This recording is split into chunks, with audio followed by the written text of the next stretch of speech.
D'abord, je tiens à remercier les organisateurs de cet événement. Je suis ravie de participer à cette conférence qui s'annonce enrichissante des thématiques qui seront abordées. Et je suis d'ailleurs honorée de partager avec vous ma présentation qui porte sur la normalisation et la réglementation technique dans le secteur BTP, bilan et perspectives.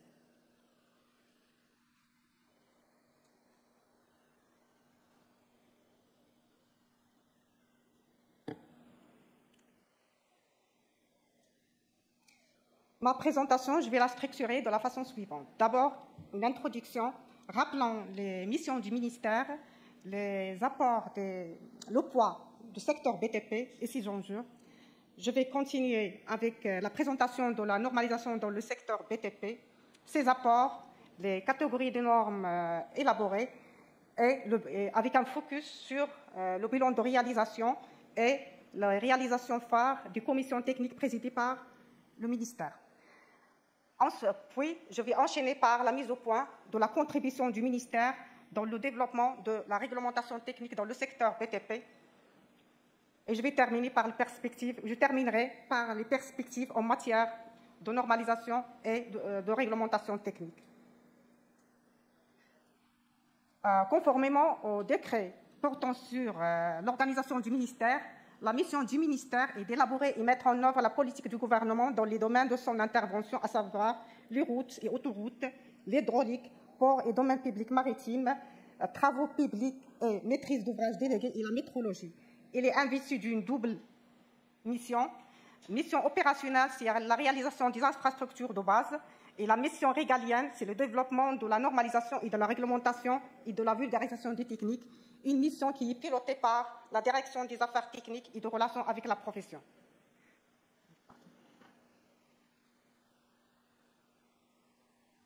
Donc, j'aimerais souligner le poids du secteur BTP dans l'économie nationale avec les chiffres clés. Le poids dans le PIB, 6%. Part de création d'emplois, 12%. Avec le nombre d'emplois, 1 million, près de 228 000. La consommation du matériau de construction, qui est un indicateur de la dynamique du secteur, présente pour les ventes de ciment 1,13 million de tonnes, pour la vente d'asphalte 569 000 de tonnes.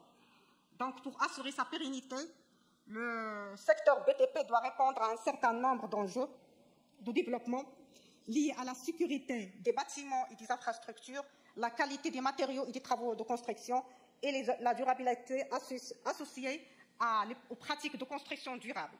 Donc, il se trouve que la normalisation et la réglementation technique sont des leviers pour répondre à ces enjeux. En plus de ces atouts en termes de qualité, sécurité et durabilité, la normalisation favorise la standardisation des pratiques de construction. Elle permet la gestion des risques liés au projet de construction et renforce la résilience des infrastructures bâties en face des catastrophes naturelles et le changement climatique. L'harmonisation des normes au niveau international facilite la coopération dans le secteur BTP. Cela est d'autant plus important que la réalisation de projets fait appel aux partenaires, fait appel à des partenaires issus de différents pays du monde. La normalisation favorise la promotion de l'innovation. Elle permet aux entreprises du secteur BTP de rester compétitives en adoptant des pratiques de construction conformes aux normes internationales. La normalisation garantit l'interopérabilité des produits et des équipements. Elle permet aussi de rationaliser la commande publique en évitant la surdimensionnement ou sous-dimensionnement des ouvrages. Donc, les projets de normes dans le secteur BTP est élaboré dans un cadre participatif qui fait intervenir différents acteurs dans le secteur BTP, à savoir les associations, les fédérations, les laboratoires d'essais et centres techniques, les experts, les établissements de recherche et de formation et bien sûr les départements ministériels. Ces acteurs sont représentés au sein de 12 commissions techniques de normalisation présidées par le ministère de l'Équipement et de l'Eau. Donc, pour les typologies de normes qui sont élaborées dans le secteur BTP, on cite les normes de conception et de dimensionnement et de calcul de structure. Je cite à titre d'exemple dimensionnement des structures de chaussée, calcul de structure, bien sûr, ce sont les eurocodes, les normes de mise en œuvre des matériaux de construction, par exemple les enrobés, les bétons, et les normes d'exécution des structures. Par rapport aux normes qui caractérisent les performances et les caractéristiques des produits, je cite les matériaux qui sont matériaux de base, les normes de béton, granulat, acier, fer à béton, les normes maçonnerie, les normes liants hydrauliques, ça veut dire ciment, plâtre, etc. Les normes des liants hydrocarbonés et matériaux bitumineux, comme les bitumes, les émulsions, l'enrobé, les bétons bitumineux très minces, etc. Pour les normes d'essai qui fixent les méthodologies pour mesurer les caractéristiques de ces produits, les commissions techniques de normalisation travaillent sur la normalisation des essais de matériaux et des essais sur les structures. Ou bien sûr, il y a d'autres documents sur lesquels travaillent les commissions techniques de normalisation, c'est les fascicules et les recommandations qui sont adoptés en tant que documents marocains normatifs à caractère informatif. Le tableau suivant présente les 12 commissions techniques de normalisation présidées par le ministère, et avec un focus sur le bilan de réalisation par chaque secteur d'activité. Donc, il y a à peu près 324 normes homologuées pour le béton, 275 normes homologuées pour les chaussées et liants hydrocarbonés, 185 normes homologuées en sécurité et prévention incidents, etc. Au total, plus de 1430 normes marocaines homologuées, avec une moyenne de 150 normes par an à partir de l'année 2017, l'année à partir de laquelle la production normative annuelle a connu une évolution, une dynamique de croissance de production. Pour les réalisations phares, partons d'un constat que les normes actuellement en pratique dans le domaine de calcul de structure, de calcul de construction ne s'appliquent plus dans leur pays d'origine, cas de BAEL, CM66, ils sont devenus par conséquent obsolètes. Donc, en accord avec la stratégie du ministère en matière de renforcement de l'arsenal normatif et réglementaire pour améliorer la performance, la sécurité et la durabilité de ces ouvrages au stade de conception, les principaux donneurs d'ordre ont convergé tous vers la nécessité, l'opportunité d'évoluer vers les eurocodes, étant donné que ces eurocodes mettent l'accent sur deux concepts cités qui ne sont pas intégrés dans les règlements utilisés au Maroc, c'est la durabilité et la robustesse des constructions. Ces deux principes contribuent à l'évolution de la conception de certains projets complexes. Donc, les travaux de normalisation de commission base calcul des structures se sont orientés vers l'adaptation du code européen de calcul de structure, en l'occurrence, c'est les eurocodes, dans la perspective de capitaliser en vue d'établir des règlements nationaux à long terme. Donc, les travaux des commissions techniques de base de calcul de structure ont abouti à l'adoption de l'Eurocode 0. Pour rappel, les normes, l'Eurocode englobe 58 normes qui sont groupées en 10 sous-catégories. Ça veut dire l'Eurocode 0, 1, 2, 3, 4, 5, 6, 7, 8, 9. Donc, les travaux de commission ont abouti à l'adoption de l'Eurocode 0 relatif aux bases de calcul, principes d'exigence. Une partie de l'Eurocode 1, c'est sur les actions sur les structures, il reste encore partie sur les actions climatiques, ça veut dire thermique, vent et neige, en attendant de se procurer la carte définitive après élaborée en concertation par le ministère de l'Habitat.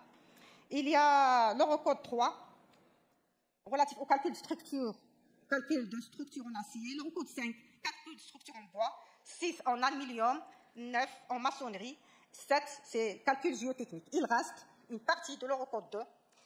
L'Eurocode 4 pour l'Eurocode 2 c'est calcul de structure en béton. L'Eurocode 4 c'est calcul de structure mixte acier-béton. Et l'Eurocode 8 c'est le calcul sismique. Donc, au total, 42 normes marocaines relatives au calcul de structure sont homologuées.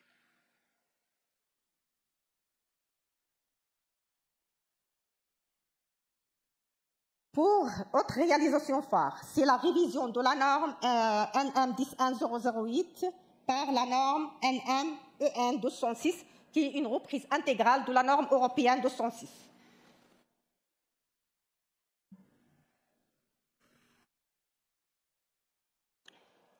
Qui est une reprise intégrale de la norme 206. Donc, les travaux de révision de cette norme ont été dictés par des considérations, plusieurs considérations. D'abord, d'ordre technique pour la mise en cohérence de dispositions de l'ancienne version avec l'évolution du cadre normatif, certains cadres normatifs au niveau national et international, comme avec l'apparition de la norme NM 12620 relatif au granulat pour béton et la normalisation de produits en béton. 2 minutes. Reste 2 minutes. Donc, plusieurs chantiers ont été lancés en parallèle. Il s'agit de la normalisation pour cerner tous les aspects du béton, à savoir, les travaux ont abouti à la normalisation, aux révisions de la norme des constituants, notamment les normes granulat pour béton, et l'eau de gâchage, et la normalisation des additions pour béton, les additions calcaires, siliceuses, métacaoulins, les cendres volantes, fumide silice et les petits granulats de Refourneau, la normalisation des produits, la normalisation des produits préfabriqués en béton.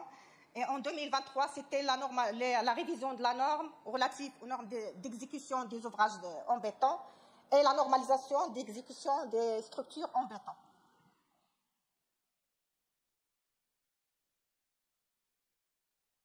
Les chantiers en cours. Les chantiers en cours, ce sont les travaux d'élaboration d'une annexe nationale à la norme NM-EN 206, qui est pour spécifier des dispositions complémentaires à appliquer au niveau national. Ce travail a été confié à un groupe d'experts issus de l'administration de laboratoires et des industriels du béton. Le projet est achevé. Il sera présenté à la commission incessamment. Il y a un autre chantier en cours, c'est la normalisation des ciments spéciaux tels que le ciment bas carbone, ciment à très faible chaleur d'hydratation, ciment sursulfaté et ciment amaçonné. Comme souligné tout à l'heure, il y a aussi les travaux d'adaptation des Eurocodes 2.8 au contexte marocain.